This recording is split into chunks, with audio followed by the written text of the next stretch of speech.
I'm Britt Garner. And I'm Rob Spall. Welcome to Nature Insight. Speed dating with the future. When speed dating, you're taking the chance that investing a few moments of your time to listen might change your life. Our hope is that Nature Insight will offer you a similar opportunity, a chance to listen for a short time to new perspectives on nature and our shared world. I'm a science teacher in New York City. And I'm the head of communications at IPBES, the World Biodiversity Platform for Science and Policy. Throughout this series, we're introducing you to the world's leading experts on biodiversity and nature's contributions to people. Their research helps to better inform global decisions and can help us all make healthier, happier, and more sustainable choices. The idea of international law, that sovereign countries choose to take on obligations and commit to other countries that they'll deliver on these, is one that's always interested me, Britt.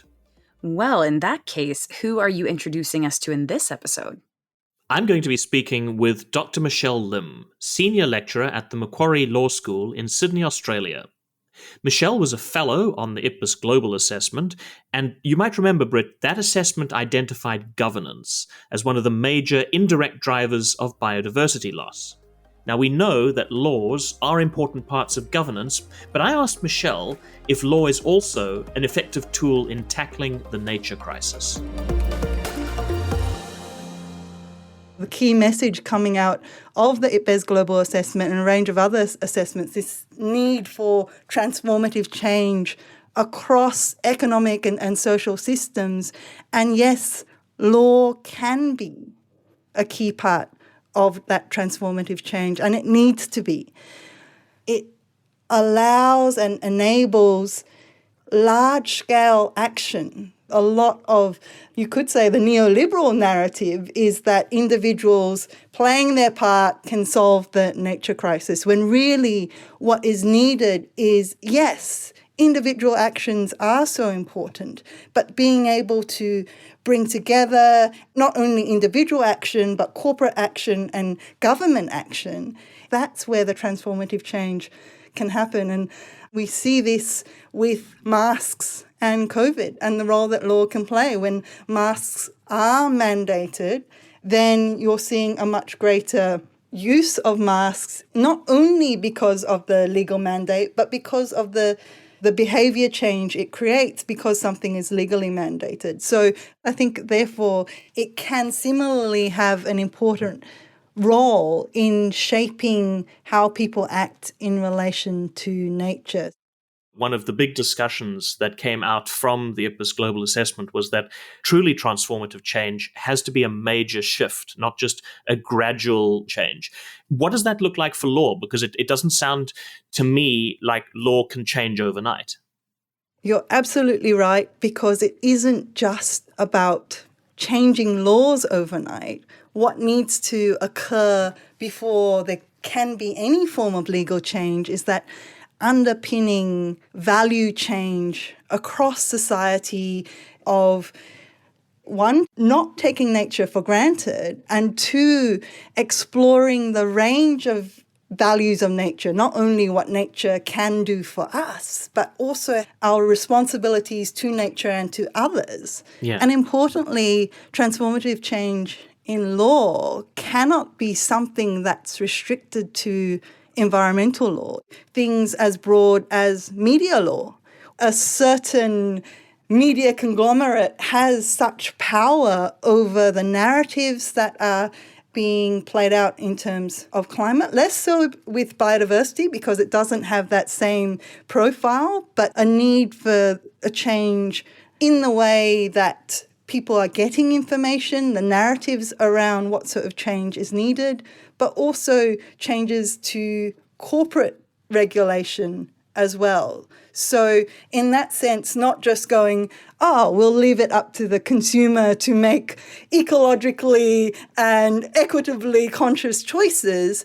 Let's think about who bears the burden of doing the right thing, essentially, and regulating that in a way that we can push forward the transformations needed across the range of societal, economic and other sectors highlighted, for example, in the IPBES Global Assessment. We always hear about the limitations, for instance, of cross-border issues. So, that there's a river that flows through 3 countries, and the country that's upstream creates a dam, and the countries downstream object to the dam, but they don't find a mechanism through international law to make a case, particularly about use or even on environmental issues.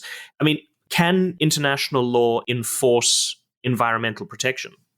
Often the example I pose to my students is, how many people in this class have ever received a letter from overseas? Everyone's hand goes up, of course. Well, that's international law in practice. The treaty on the postal system, where countries agree that they will distribute the mail regardless, it doesn't always happen, but regardless of the political situation, that international law does work most of the time. It just works in a different way, where countries are concerned with not acting in such a way that goes against the agreed norms or laws, if you like, of the international community, so the community of countries. Are there examples of legal mechanisms in international law that are working to enforce environmental protection?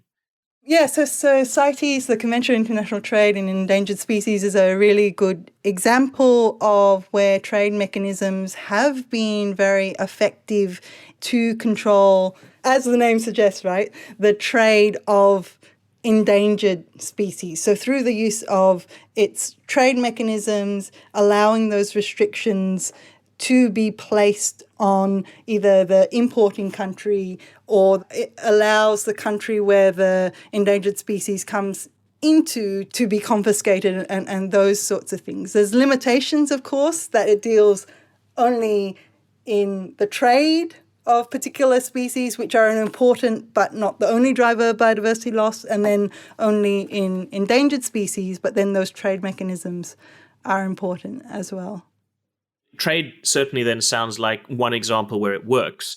But when people think about law and the environment, I imagine many people think about climate change, because we've been hearing a lot, particularly with COP26 in Glasgow, about countries with their legally binding commitments to reduce climate change. But while COP26 got so much attention and coverage, there's also another COP that's about to happen, which is COP15 of the Biodiversity Convention. And we don't hear as much about that. We also don't hear as much about legally binding commitments for the biodiversity process. Why is that? So you've got the United Nations Framework Convention on Climate Change on the one hand, and the Convention on Biological Diversity on the other. Both conventions function as framework conventions. That is, they're broad conventions which have the opportunity for more specific binding agreements to be concluded under those conventions. The key difference between the Paris Agreement on the one hand, under the Climate Convention, and the post-2020 framework on the other, is the hybrid nature of the binding, non-binding nature of the Paris Agreement. In contrast, no similar binding component within the post-2020 framework. And the fact that even with a hybrid binding, non-binding Paris Agreement, we're looking at potential temperature rises which take us far beyond the 1.52 degree target under Paris.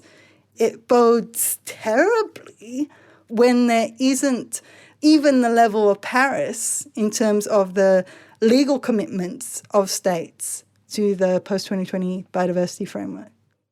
If you look back over the last decade, where are the bright spots? Where are the points of hope from either of those processes which you would lift up and show to your students or show to people you're having conversations with and say, it's not as bad as it seems? I mean, there must be some of those bright spots, right? Bringing it back to IPBES, if you look at the draft post-2020 framework, the first 7, I think, targets are directly reflecting the 5 key direct drivers of biodiversity loss, land use change, direct exploitation of species, climate change, invasive species, pollution, tick, tick, tick, tick, tick. So you've got science going directly into some sort of agreement. I won't call it going directly into law, but into a globally agreed plan for what's needed for the planet. And also, if you look at the target-based approach under the convention itself, the target-based approach started with the 2010 target, which basically was so broad, it was along the lines of significantly reduce the extent of biodiversity loss while dealing with issues of poverty and sustainable development, something along those lines. So they spent most of the time leading up to the target working out, well, what exactly are we doing? Mm-hmm. So that meant that for Aichi, there were much more focused 20 targets across the range of objectives of the convention. So importantly, target 17 of the Aichi targets relates to national biodiversity strategies and action plans, which is the reporting by particular countries. It's self-reporting, but prior to Aichi, a lot of countries weren't even doing that self-reporting. So Aichi's really pushed that reporting up. So yes, lessons have been learned, and there's been a bit of improvement. We are learning the lessons, but in order to really address the closing window of opportunity to avoid mass extinction, much, much more is needed than what we're currently seeing, even though they are, as you say, bright spots. Definitely. Michelle, just shifting gears slightly here, I often think of laws as a way of addressing a power imbalance, so protecting people perhaps who don't have much power against those who do. And today there are so many vulnerable groups of people who their lives and their well-being are being threatened by, amongst other things, the destruction of nature. And I'm thinking here of, for instance, climate refugees, Indigenous peoples and local communities. Does law offer any avenues for ordinary people to get environmental justice or to address some of these power imbalances? We're seeing in the climate change space very innovative ways in which the courts have been used for climate justice. The Agenda case, which was the first successful case ever in a domestic court, was heard in the Netherlands. So they ran a case based on the tort of negligence, arguing that the Dutch government had been negligent because of their duty to protect citizens from climate change, and therefore they were not living up to their duty of care to particular citizens. So they won on the negligence issue, which was appealed by the Dutch government, and it won again on issues of human rights under the EU Convention. But on the flip side, the IPBES Global Assessment identified that in lands protected by Indigenous and local communities, there's significantly greater outcomes for biodiversity. Yep. However, often persisting colonial frameworks mean that the lands that have been protected by Indigenous and local communities for thousands of years are being eroded through law. So yes, law can play a role, but often it plays an undermining role in terms of justice and rights. So, yes, a whole lot of potential, but at the same time, it depends on whether you use it for good or for evil, essentially. You might have heard in our first season of Nature Insight, we had an episode focused on looking at Indigenous relationships with nature. And we spoke to Dr. Anne Paulina, who I think you have a personal relationship with. I think for a lot of people who are not familiar with Indigenous communities, it's often thought of that there's this almost fuzzy relationship or sort of a hard to understand relationship between people as a species living in an ecosystem and their relationship with those ecosystems. And, yes, there's better conservation in some of these areas, but I don't think many people see that as law. I first met Anne when I went to the Kimberley, which is this beautiful part of Australia which has wonderful biological diversity, but the cultural diversity is just amazing. And I went there with this project to look at a systems approach to law, reflecting the very compartmentalized, I suppose, way in which the dominant Western legal system, but also the scientific system thinks about nature as quite separate, right? With, humans, probably men at the top, and then nature being something that needs to be controlled and subordinated compared to that relationship and obligation to country, to the different components of lands and waters, and having this opportunity to collaborate with Anne and thinking in different conceptualizations of what the future could be, who the subjects of law are, for example, the river being a subject of law, and who they could be within the courts, within the Western systems as well. What I also really enjoyed was the concept of personality and of standing, the idea that the river itself had a personality and had rights. And I think one of the examples that I read about recently, also in your part of the world, in New Zealand, was a court decision that actually gave legal personality to a river.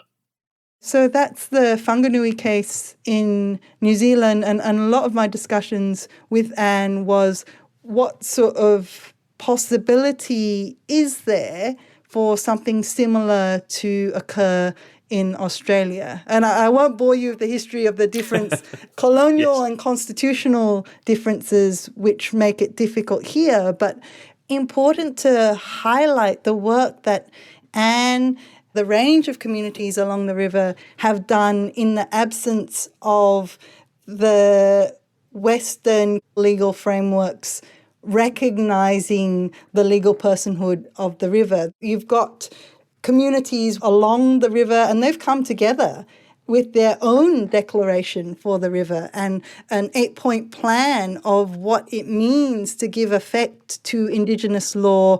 So in many ways, exercising sovereignty over their lands, they're like, we're just doing it because we have this authority. We are articulating our relationship to land through our own declaration. So let's hear from Dr. Anne Polina. There is just overwhelming evidence about what we should be doing right. It's time for the humans to right-size the planet.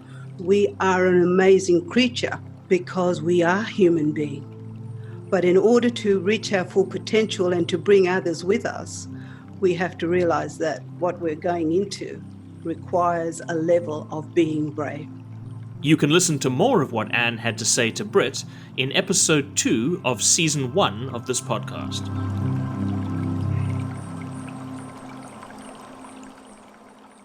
Michelle, have you benefited personally from your involvement in the IPBES assessments?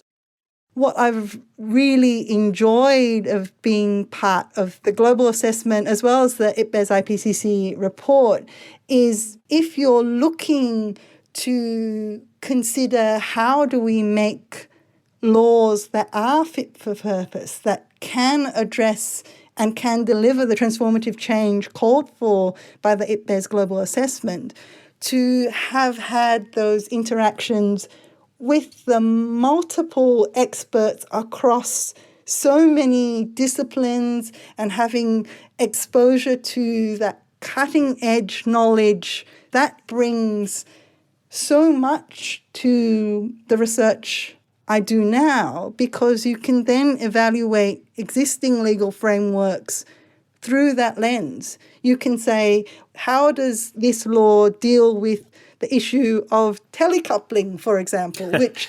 A difficult concept for most people. Difficult concept, the hyper-connected nature of the causes of biodiversity loss. So if you look at most laws are about what happens within each particular country, that is clearly inadequate in the reality of our current globalized, interconnected world, and therefore the need for legal frameworks to live up to it. So that's been a wonderful part of being part of the IPBES Global Assessment and the IPBES IPCC report as well.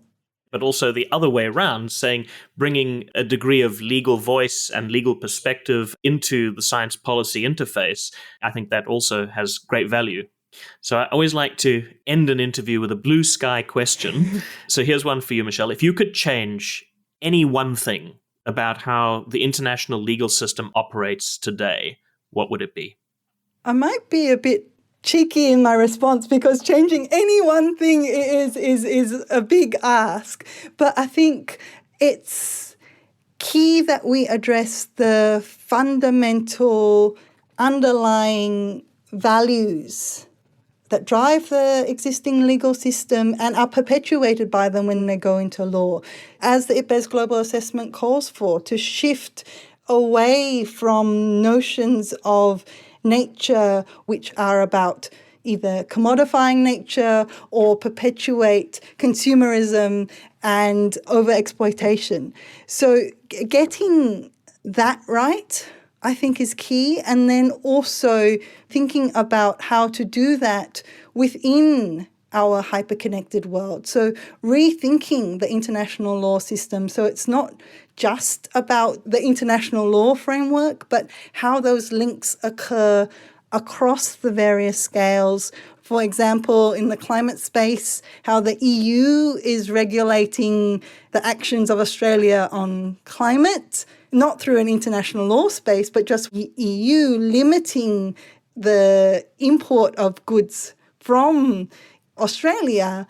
That's adding tools to the range of ways in which we can do an international law plus, which considers the scales at which action can occur in a legal context. I see what you did there. You snuck in behavior and value change into just legal system change as well. So it's a really blue sky answer. Thanks so much, Michelle. It's been a great pleasure having a chance to hear your perspectives on some of these really important issues. Thanks, Rob. It really is amazing to realize that changing justice systems and laws really doesn't change without a change in values, which then change behavior, especially when we have so many different belief systems all interacting as one under this umbrella of environmental justice. You know, we have environmental rights enshrined as fundamental human rights. And we actually saw that just this past October when the UN Human Rights Council recognized having a clean, healthy, and sustainable environment as an actual human right. Yeah, you know, Britt, that really was the culmination of decades of work by some really dedicated NGOs, activists, Indigenous peoples, and even businesses, and many more. It was a great victory, and it really opens the door to use this recognition of the healthy environment as a human right as a basis for even more actions and initiatives through law. And we heard from Michelle about some of the groundbreaking court cases that have already taken place to advance legal personality and the rights of nature in some ways through the legal system. And as Michelle said, while most laws might be looking at what happens in an individual country, we are totally globalized and interconnected. So we've really got to look at these fundamental underlying values that drive existing legal systems, just as the IPBES Global Assessment calls for. I thought it was interesting also that Michelle, as a legal scholar, felt the need to emphasize that law can do harm to nature as much as it can do good for nature. I, for one, like to think of law as the opportunity to advance a positive agenda, but she was also making the point that there are instances where that's not been the case. Let's hope that in rethinking the approach of law and environment, that we can find ways to channel legal power and legal tools to better protect nature. Well, and what better international law subject than something that is in fact international, which is biodiversity and all of the species we interact and share this world with.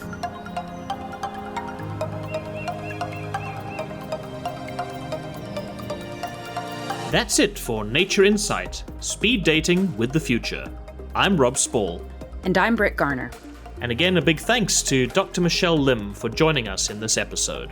Michelle talked a lot about values in relation to the nature crisis, and I'll be exploring that in more detail in the next episode with Patty Balvanera, a co-chair of the IPBES Values Assessment. We explored some of these issues in Season 1 of Nature Insight, and I'll be finding out from Patty what has changed and why we need to revisit such important topics. And in the meantime, you can learn more about IPBES's work on www.ipbes.net or on any of our social media channels. Just search for @IPBES. That's @IPBES. Thanks for listening. We'll be back with episode 5.